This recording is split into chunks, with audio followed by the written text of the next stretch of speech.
Provided by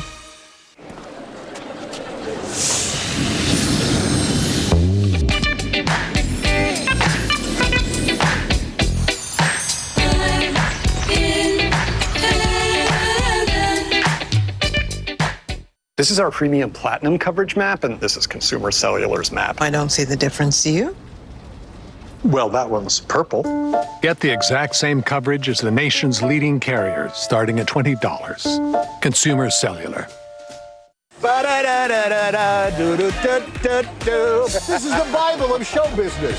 Preach tomorrow on ET. The ET Vault unlocks all, and I mean all of our moments with the nicest man in Hollywood, the one and only Tom Hanks. All right, before we leave you, we have one last Kevin Hart hustle. Oh, we can't unhear this. Love you, man. Take care. Bye, everybody. It's a dark little big guy, pushing no salt, no pepper, no french fries. Let us reintroduce you to Kevin's alter ego, rapper Chocolate Dropper. What is it that makes Chocolate Dropper so appealing? You're looking at a person that the world is missing. That's what I should change my name to, Chocolate Dropper, a.k.a. Mr. Fill the Void.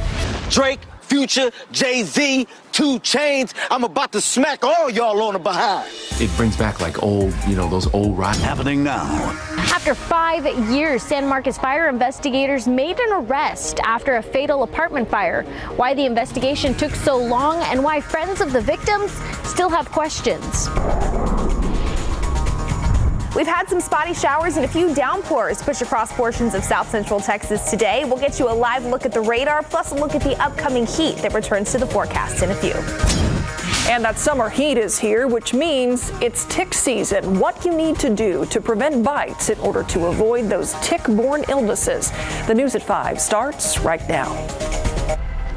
It is a moment victims' families have waited for, and tonight San Marcos police say they have arrested the person responsible for a deadly fire that killed 5 people. Including one young man from San Antonio. Several more were hurt, hundreds displaced at the Village Apartments in 2018. Our Camelia Juarez explains why it took nearly 5 years to make this arrest. We're happy that this day has finally come. Brian Vizell has waited for justice for his daughter, Haley, since July 20th, 2018. The 19-year-old died in the iconic Village apartment fire along with Drew Estes, David Ortiz, James Miranda, and Belinda Moats, all victims of a fire that investigators say was intentionally set. We're eternally grateful for all of those that kept looking and kept re-looking when everybody else said we can't find anything. We can't find an answer. San Marcos fire investigators believe 30-year-old Jacoby Ferguson is responsible. He is charged with arson causing bodily injury and death. But most importantly, we want to thank all the people who made it happen, because I know 6 or 7 months ago, this sure seemed like it was ready to go and be a cold case forever. Investigators say the case was cold until an iconic Village task force was formed last year. The group met weekly to review evidence. A second look at Ferguson's interview at the time of the fire led to his arrest. San Marcos fire official Jonathan Henderson says investigators never gave up on this case. Again, it just takes time and a lot of effort. And I think that we had the right people on scene in the beginning and continuing throughout the past 5 years. We just needed a new, fresh set of eyes. Despite the arrest, a friend of victim David Ortiz says he still has questions. The only questions I really have is, why did he do it? Investigators would not give us a motive, and it's up to the district attorney's office to decide if Ferguson's charges will be upgraded to murder. For now, he's at the Hays County Jail. Camelia Juarez, KSAT 12 News. New at 5, we're getting a look at the man accused of killing another man in what police are calling a love triangle. 32-year-old Jesse Gomez, currently charged with felon in possession of a firearm. But as of right now, he's not been charged in connection to yesterday's deadly shooting on Pelican Landing in the Mission Del Lago neighborhood. According to investigators, a man showed up at a home where Gomez and a woman were inside. Police say Gomez and the man got into an argument. Gomez ended up shooting and killing the other man. Police are still investigating exactly what happened in the shooting. San Antonio police also releasing a photo of a security guard they say shot and killed a man outside of a convenience store on South Zarzamora Monday night. Police say 38-year-old Carlos Molina Jr. was one of 2 security guards that responded to a 911 call at an H-E-B convenience store. According to police, the man causing the commotion was leaving the store when Molina and the other guard confronted him. SAPD says the man walked towards Molina, and that's when Molina shot the man in the leg. Detectives reviewed security video and arrested Molina for aggravated assault. Firefighters had a battle on their hands this morning after being called out to a wine business off of West Avenue. Crews had to force their way inside the JS Fine Wines. It's in the 600 block of West Rhapsody Drive, not far from San Antonio International Airport. Close to 20 units arrived at the scene. Firefighters say it took about 2 hours to put out the fire because it took more than an hour to trace it to a back storage room at the facility. Officials say the building's layout, not necessarily the fire, made the call extremely dangerous. There had been extensive building modifications. Windows had been boarded up. We had interior burglar bars, so those presented some extreme challenges on gaining access. Despite all that, no injuries reported. Fire investigators are looking for the cause. Crime Stoppers is asking for help finding an arson suspect who police believe started 2 fires in one store. Take a look at these images here. San Antonio police say the suspect walked into a Family Dollar on Nogalitos near Division Avenue on the south side. They say the suspect went down an aisle and started 2 fires before then leaving. The person jumped into a Chevy Blazer that somebody else was driving, and they took off. That car was a late 90s or early 2000s model, tan or brown. If you know who this person is or anything about this case, call 210-224-7867. All right, it hasn't been for everybody today, but we have managed to find some spotty showers and a couple of healthier downpours push across portions of south central Texas, including for us here in San Antonio. Now, this hour, a lot of that activity has dissipated in Bexar County, but we're still monitoring a few little clusters of light rain. One just to the north of Cuero, another little cluster there just west of Highway 181, pushing through portions of Wilson, as well as Karnes County. That's all headed into Atascosa County. And then just a few more splashes of rain across our far southwestern counties near places like Crystal City, as well as Carrizo Springs. Now, for those that haven't tapped into the rain, it's been another hot summer day. 93 in Eagle Pass, 98 in Del Rio. Closer to Bexar County, though, 600ths of an inch in Bernie, 400ths of an inch near Mico. Temperature actually below 90 degrees in Bulverde, checking in at 89. Not too bad for folks that were able to tap into some of that rain-cooled air. We'll continue that spotty rain chance generally through dinner time, and then like yesterday, after the sun goes down, whatever is left on the radar then fizzles out due to the loss of daytime heat. We've got one more, just an isolated chance in the forecast tomorrow before triple digits return heading into next week. So we'll get you a look at all of those details coming up in just a few. Thank you, Mia. The scorching heat from coast to coast, not just breaking records across the country, also breaking global records as well. Earth reached its hottest day ever recorded for 3 days in a row this week. That's according to data from climate tracking agencies. ABC's Melissa Adon has the story. The relentless heat that's been scorching the South is spreading across the nation. And the U.S. isn't the only ones feeling it. Those temperatures are reaching all over the globe. Earth reaching its hottest day ever recorded for 3 days in a row from July 3rd to the 5th. Look how high above the actual curve of where we actually usually see summer that we are. And that's for now. We usually get even hotter toward the end of July and early August, and that's the globe. The National Centers for Environmental Prediction tracks average global temperatures. On July 4th, the average temperature on Earth reached 62.92 degrees Fahrenheit, breaking a record set in August of 2016. The Climate Tracking Group also found that June was the hottest month ever recorded.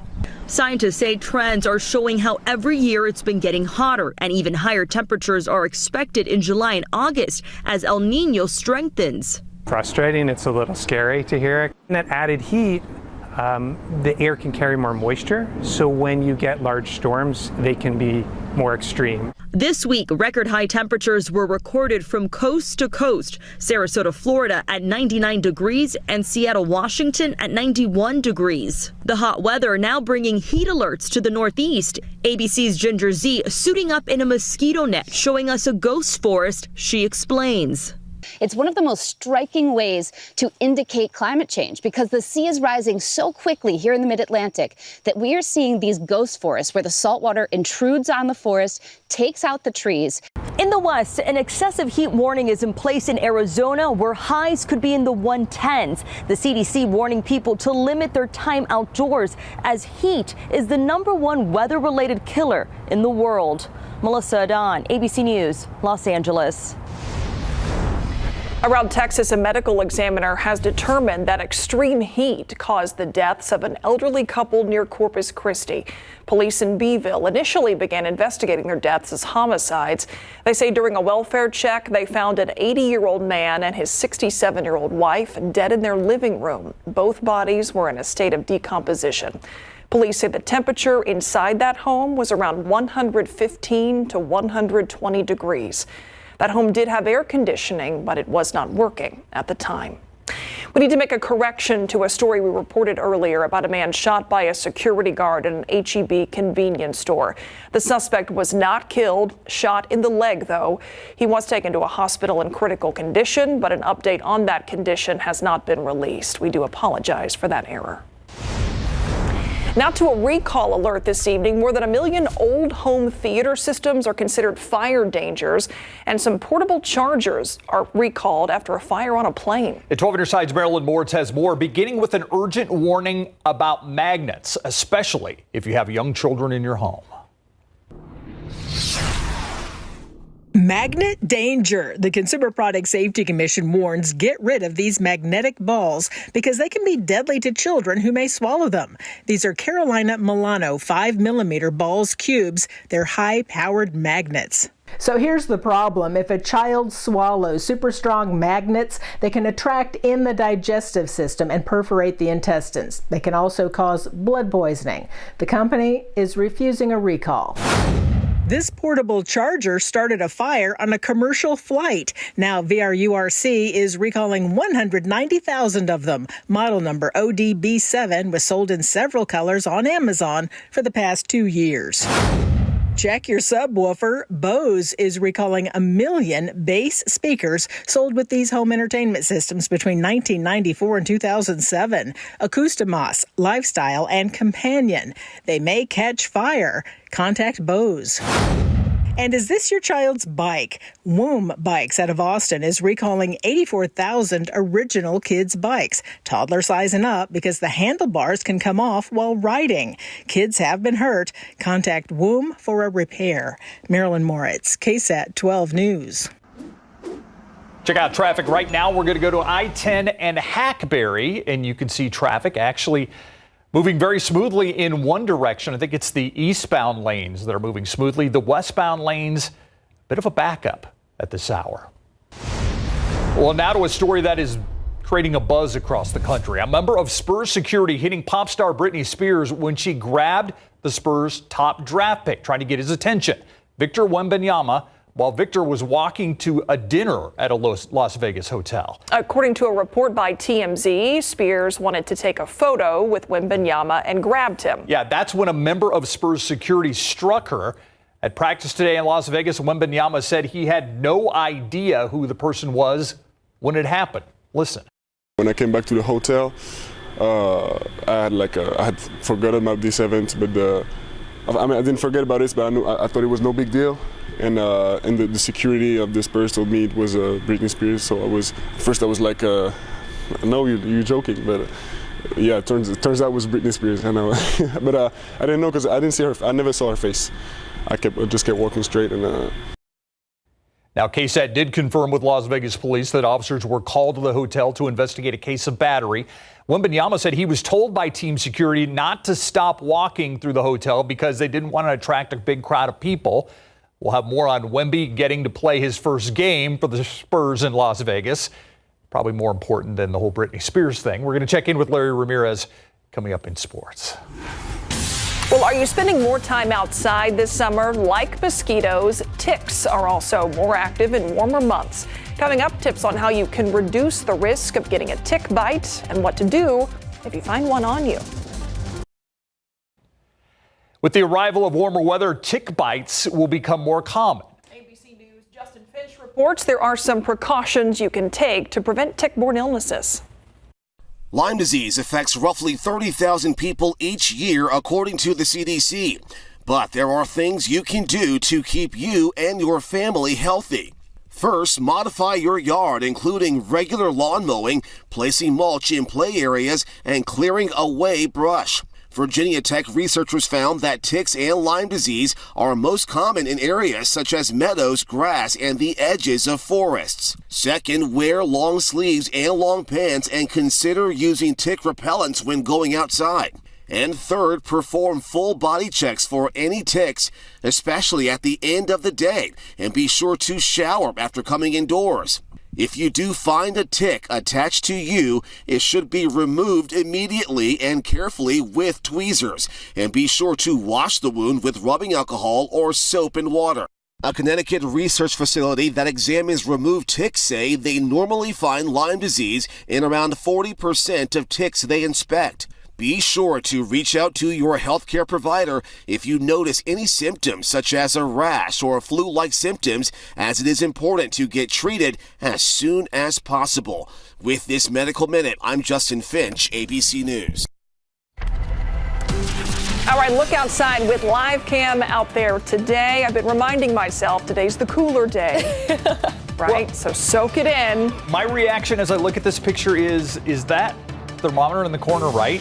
It is. 86 degrees. Pretty incredible, isn't it? Yeah. Yep, some rain-cooled air for parts of San Antonio and south central Texas has been found this Thursday. We still got that area of low pressure near the coast. That's been allowing more energy and moisture to work its way into our neck of the woods, which is why we have seen some spotty showers and a couple of isolated non-severe thunderstorms roam portions of south central Texas. This is the latest look at the radar, and you can see that for most of us, we're actually dry right now, but we still do have a few showers floating across the area, especially south of San Antonio. We did have a few splashes of rain over the past 30 to 45 minutes out on the far west side near the Highway 90 corridor. That activity has fizzled out, but still do have a little cluster of some light rain just to the west of Highway 181, west of Floresville, Poth, even Karnes City and Kennedy. All of that is now pushing into far southeastern Atascosa County. And then just a few more little showers. We did see a few lightning strikes associated with that little cell right there. In our far southwestern counties, Dimmitt, Zavala, near Crystal City and Carrizo Springs, all of that is actually working its way farther off to the south as well as the west. Now, we'll keep that isolated rain chance now in the forecast through about sunset, and then we're pretty quiet through the overnight hours. As we head into our Friday, just an isolated shower possible. We've got about a 20% chance there.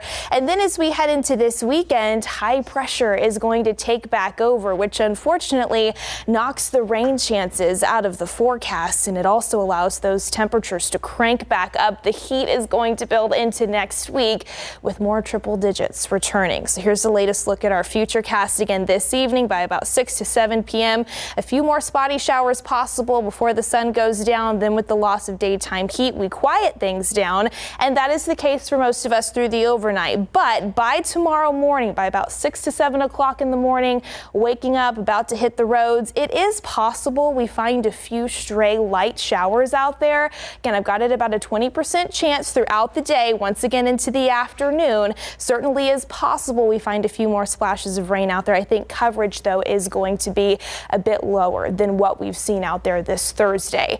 Temperature-wise, we're going to start off in the mid to upper 70s, mostly cloudy skies first thing tomorrow. We'll climb to about 88 by lunchtime, and then daytime highs a little bit warmer than what we've seen out there today as well because of that lower coverage of rain. We're climbing into the mid 90s, and that's just the beginning. There's that area of low pressure causing this rain chance today off to our southeast. But take a look at what's off to our west, another high pressure system. And what's going to happen as we head into this weekend, it's going to move ever so slightly eastward and push into the Lone Star State, allowing that heat to crank back up. 98 by Saturday, already nearing the triple digits by the back half of the weekend for your Sunday. And then as we head into next week, we've got consecutive days with triple digit opportunities back in the forecast. So that summertime feel definitely returning. So enjoy this for the meantime right now. 86 degrees, feeling like 91 though, a bit of a breeze out of the southeast at about 23 miles per hour right now. You can see where some of that rain cooled air is this hour. It's 83 in Pleasanton, 84 in Gonzales, but way across our far western counties, currently in the upper 90s in Del Rio right now. So we'll see what we can find over the next few hours before sunset, and then we've got that 20% chance in the works for your Friday. And then after that, those rain chances are pretty much gone this weekend and next week. Plenty of sunshine, but yes, those temperatures are going to crank back up, guys. All right. Thank you, Mia. All right. I want to clarify something.